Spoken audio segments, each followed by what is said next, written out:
He screamed that I was weak, that real men don't cry. He hit me. I took it. And then I left. No scene, no fists. Just disappeared. That's when he realized what he'd lost. Growing up in our house felt like walking through a minefield every single day.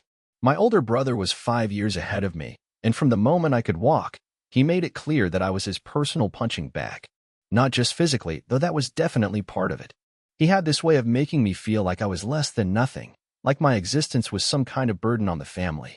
The worst part wasn't even the hitting. It was how everyone else just accepted it. My parents would watch him shove me around, knock me down, twist my arm behind my back until I was gasping for air, and they'd just shake their heads like it was some inevitable force of nature. Boys will be boys, they'd say. He's just toughening you up, they'd say. You need to learn to stand up for yourself, they'd say. But here's the thing nobody seemed to understand. I wasn't choosing to be weak. I was choosing to survive. Every time he'd corner me in the hallway, every time he'd pin me down and dig his knuckles into my ribs, every time he'd call me pathetic and worthless, I had a choice. I could fight back and escalate things to a level that would probably end with one of us in the hospital, or I could take it and wait for it to pass. I always chose to take it. The house we lived in was one of those old colonial-style homes with narrow hallways and creaky wooden floors. You could hear everything from everywhere. When he'd drag me into his room to teach me a lesson, the sound would echo through the walls.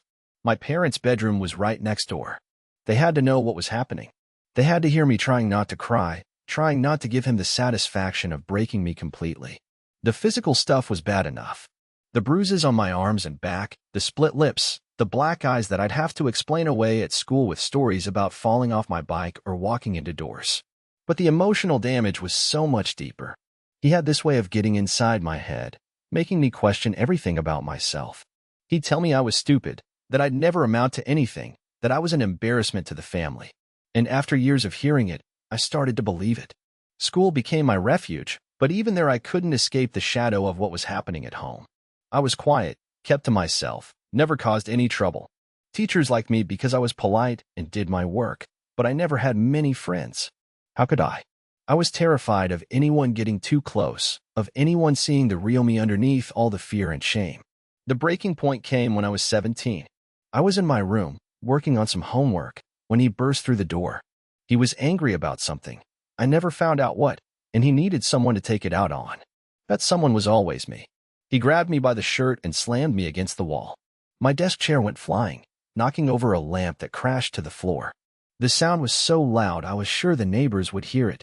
He started screaming at me, calling me all the usual names, but there was something different this time. Something more desperate, more violent. When he grabbed my hand and bent my fingers back, I felt something snap. Not just in my finger, but something deeper inside me. The pain was incredible, shooting up my arm like fire. I looked down and saw my pinky finger bent at an angle that fingers aren't supposed to bend. I knew it was broken. I looked at him, expecting to see some kind of remorse or shock on his face.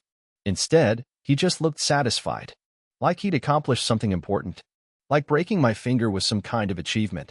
That's when I knew I had to leave. Not right away. I was still 17, still dependent on my parents for everything. But I started planning. I got a part-time job at a grocery store, telling my parents I wanted to save money for college. Really, I was saving money to get away from them. Every dollar I earned went into a bank account they didn't know about. Every spare moment I had was spent researching apartments, jobs, anything that would help me build a life away from that house. The hardest part was pretending everything was normal. Coming home every day, sitting at the dinner table with all of them, acting like I wasn't counting down the days until I could disappear. My brother kept up his usual routine, pushing me around, making me feel small, but I started to feel like I was watching it happen to someone else. Like I was already gone. My parents took me to the hospital for my finger, of course. They had to. It was obviously broken and needed medical attention. But the story they told the doctors was that I'd fallen down the stairs. I didn't correct them.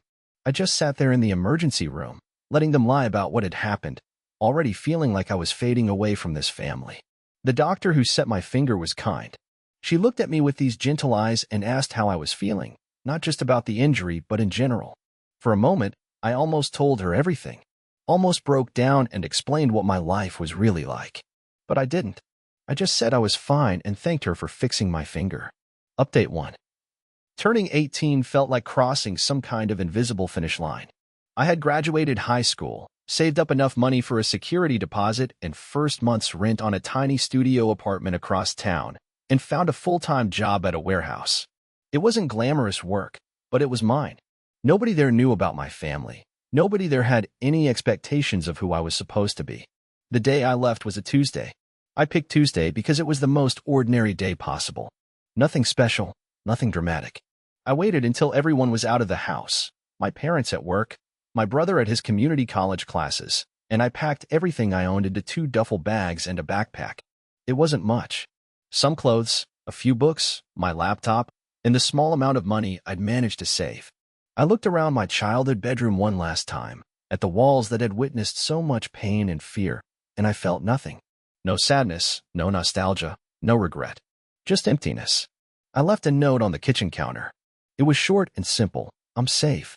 I'm starting my own life. Don't look for me. I didn't explain why I was leaving or where I was going. I didn't list all the ways they'd failed me or demand apologies for years of abuse. I just stated facts and left. The apartment I moved into was in a part of town I'd never spent much time in. It was a converted warehouse building, nothing fancy, but it was mine. The walls were thin and the neighbors were loud, but after years of living in fear, the chaos felt like freedom. I could walk through my own space without worrying about who might be waiting around the corner to hurt me. The first few weeks were strange. I kept expecting someone to show up at my door, to demand that I come home, to tell me I was being dramatic or selfish. But nobody came. The phone I'd bought for myself never rang. It was like I'd never existed at all. Work became my anchor. The warehouse job was physical and exhausting, but in a good way. I was lifting boxes, organizing inventory, working with my hands in a way that felt productive instead of destructive. My coworkers were mostly older guys who'd been doing this kind of work for years. They didn't ask personal questions, didn't pry into my background. They just accepted me as another person trying to make a living. For the first time in my life, I started to feel like I could breathe. I could come home from work and not worry about what mood someone else might be in. I could watch TV without someone changing the channel to mess with me. I could eat dinner without someone commenting on how I looked or what I was eating. I could exist without constantly bracing for the next attack. But the peace didn't last forever. About 3 weeks after I'd left, I got a call from a number I didn't recognize. I almost didn't answer it, but something made me pick up. It was my mom. Her voice was different than I remembered. Smaller, somehow.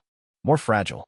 She told me she'd gotten my number from my old job at the grocery store, that she'd been calling around trying to find me.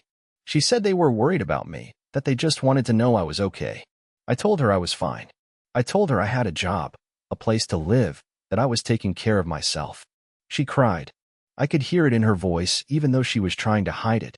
She asked me to come home, said we could work things out, said the family wasn't the same without me. But she didn't ask me why I left. She didn't acknowledge what had been happening to me for years. She just wanted me to come back and pretend everything was normal. I told her I couldn't do that. I told her I needed time to figure things out. She said she understood, but I could tell she didn't. Not really. The real surprise came about a month after I'd left. I was getting ready for work one morning when I heard a knock at my door. I looked through the peephole and saw my brother standing in the hallway. My first instinct was panic. All those years of conditioning kicked in immediately. My hands started shaking. My heart started racing. I thought about not answering, about pretending I wasn't home. But then I realized something important. This was my space. My apartment. My rules. He couldn't hurt me here. I opened the door but kept the chain lock engaged. He looked terrible. His hair was messy, his clothes wrinkled like he'd been sleeping in them. His eyes were red and swollen. He looked like he'd been crying. He asked if he could come in. I said no. He asked if we could talk. I said we were talking. He asked if I was okay. I said I was fine. He asked when I was coming home. I said I wasn't. That's when he broke down completely. Right there in my doorway, he started sobbing. Not the kind of crying I'd seen from him before, when he was angry or frustrated. This was different. This was grief. He said he was sorry. He said he missed me. He said he didn't know how to be a brother without me there to push around. He said he felt empty, like part of himself was missing. I stood there listening to him cry, feeling absolutely nothing. No anger, no sadness, no pity. Just emptiness. After years of him making me feel like nothing, I had finally become nothing to him. And somehow, that felt like the most powerful thing in the world. I told him I had to get to work. I told him not to come back. I closed the door and listened to him stand there for a few more minutes before finally leaving. Update 2. Life settled into a routine after that. Work, home, sleep, repeat. I wasn't unhappy, but I wasn't exactly happy either. I was just existing, which was more than I'd been able to do for most of my life, so I counted it as progress. The warehouse job led to other opportunities. I got promoted to shift supervisor, then to assistant manager. I wasn't making a lot of money, but I was making enough to move into a better apartment, buy a used car, start thinking about what I wanted to do with my future. I also started meeting people. Real people, not just coworkers. There was a coffee shop near my apartment where I'd go to read sometimes. The owner was this older woman who'd immigrated from Greece years ago. She had this way of making everyone feel welcome, like her coffee shop was an extension of her living room. I started going there regularly, not just for the coffee, but for the sense of community. Through the coffee shop, I met other people my age who were trying to figure out their lives. We'd sit around talking about books, movies, work, dreams. Normal stuff. Stuff I'd never had the chance to talk about before because I'd been too busy just trying to survive. One of the regulars was this woman who worked at a veterinary clinic. She was smart and funny and had this way of listening that made you feel like what you were saying actually mattered. We started hanging out outside the coffee shop, going to movies, taking walks in the park. Nothing romantic, just friendship. But it was the first real friendship I'd ever had. She never asked about my family, which I appreciated. She seemed to understand that some topics were off limits without me having to explain why. But one day, after we'd been friends for about 6 months, she mentioned that she was going home for her sister's wedding. The way she talked about her family was so different from how I thought about mine. She complained about her parents sometimes, the way all kids do, but there was love underneath it. Affection. She was excited to see her sister get married, excited to catch up with her cousins, excited to eat her grandmother's cooking. I realized I'd never felt excited about seeing my family. Even before things got really bad with my brother, family gatherings had always felt like obligations, like performances I had to put on. I'd never had the experience of genuinely missing someone from my family or looking forward to spending time with them. That night, I found myself thinking about my brother's visit to my apartment, about how he looked standing in my doorway, crying and asking me to forgive him. At the time, I'd felt nothing. But now, months later, I was starting to feel something different. Not forgiveness, exactly, but curiosity. I started wondering what his life had been like after I left. Whether he'd had to find new ways to deal with his anger and frustration. Whether our parents had finally noticed what had been happening between us. Whether he'd learned anything from my disappearance. The wondering turned into something else. I found myself thinking about him more and more, trying to understand why he'd treated me the way he had. I'd always assumed it was just because he was cruel, because he enjoyed hurting me. But maybe it was more complicated than that. I started remembering things from when we were younger, before the abuse got really bad. Times when he'd actually been protective of me, when he'd stood up for me against kids at school or helped me with homework. I remembered him teaching me how to ride a bike, how to throw a baseball, how to tie my shoes. The memories were confusing. They didn't fit with the image I'd built of him as this purely evil person who'd made my life miserable. They suggested something more complex, someone who'd maybe been struggling with his own demons.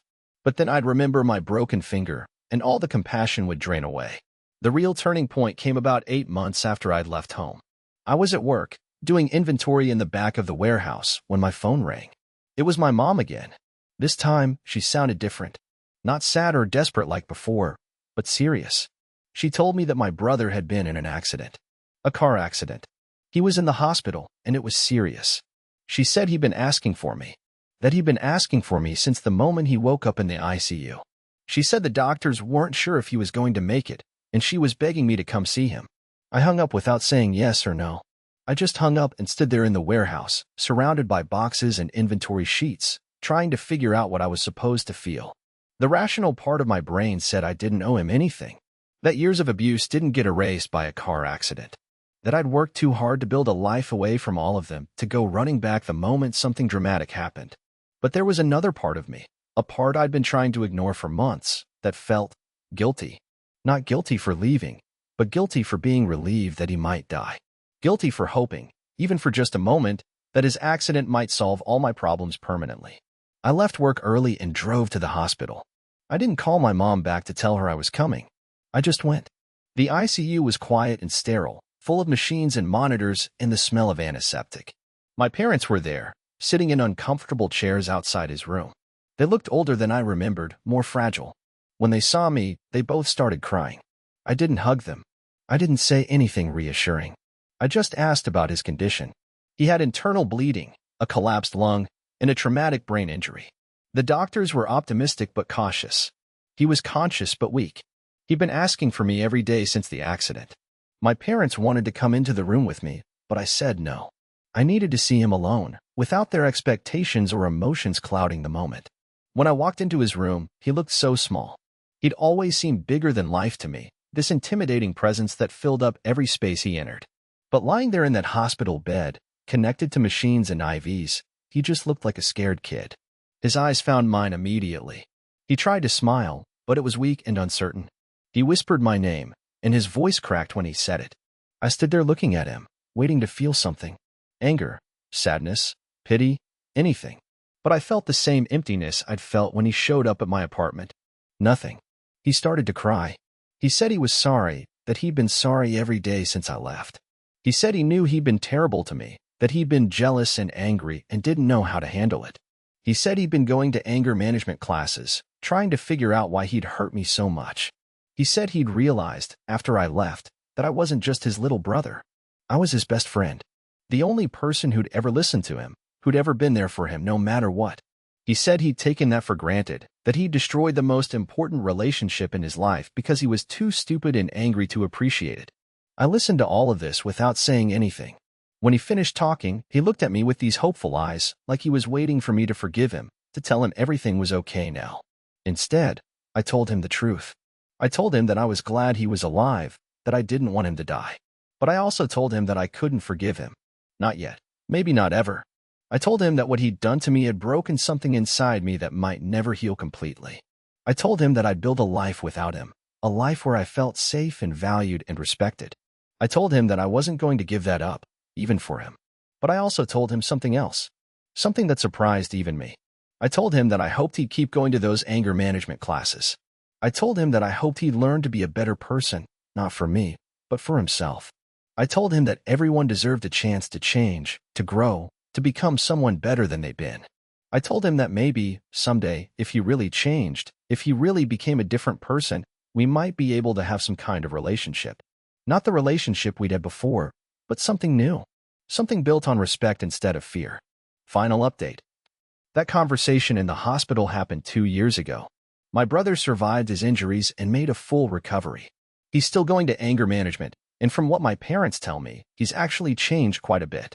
He got a job working with kids at a community center, teaching them sports and life skills. My mom says he's good at it, that he has a way of connecting with kids who are struggling. I still don't have regular contact with my family, but we're not completely cut off anymore either. My parents and I talk on the phone sometimes, usually around holidays. The conversations are polite but distant. They still don't really understand why I left or why I can't just come back and pretend everything is normal. But they've stopped asking me to. My brother sends me letters sometimes. Real letters, written on paper and mailed to my apartment. They're not asking for anything or trying to manipulate me. They're just updates about his life, his work, his progress. He tells me about the kids he works with, about the classes he's taking, about books he's reading. I don't write back, but I keep the letters.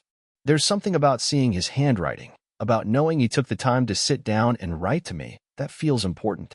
Not forgiveness, exactly, but acknowledgement. The woman from the coffee shop is still in my life. We're together now, have been for over a year. She knows about my family situation, knows why I don't go home for holidays or talk about my childhood much. She doesn't try to fix me or convince me to reconcile with them. She just accepts that this is part of who I am. I've learned that you don't have to forgive people who hurt you. You don't have to maintain relationships that are toxic just because they're family. You don't have to set yourself on fire to keep other people warm. But I've also learned that healing isn't about holding on to anger forever. It's about choosing what you want to carry with you and what you want to leave behind. It's about building a life that reflects who you are, not who other people tried to make you. My brother was right about one thing. I was the only person who really listened to him. But what he didn't understand was that listening doesn't mean accepting abuse.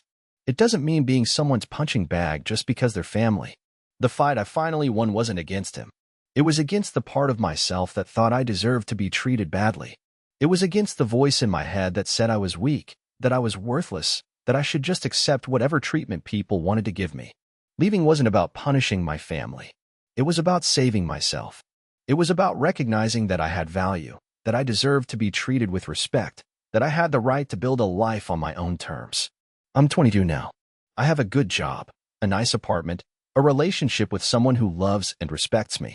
I have friends who enjoy my company, hobbies that bring me joy, plans for the future that don't revolve around surviving someone else's anger. Sometimes I wonder what would have happened if I'd stayed.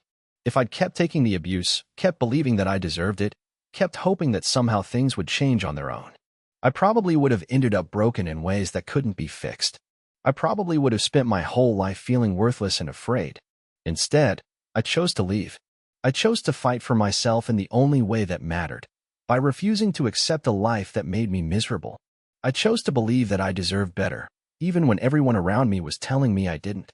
That's the fight that matters. Not the physical confrontation, not the dramatic showdown, not the moment when you finally hit back. It's the quiet decision to value yourself enough to walk away from people who don't value you. It's the choice to build something better, even when you're scared and alone and don't know how it's going to work out. My brother calling me weak all those years was wrong. Taking abuse isn't weakness, it's survival.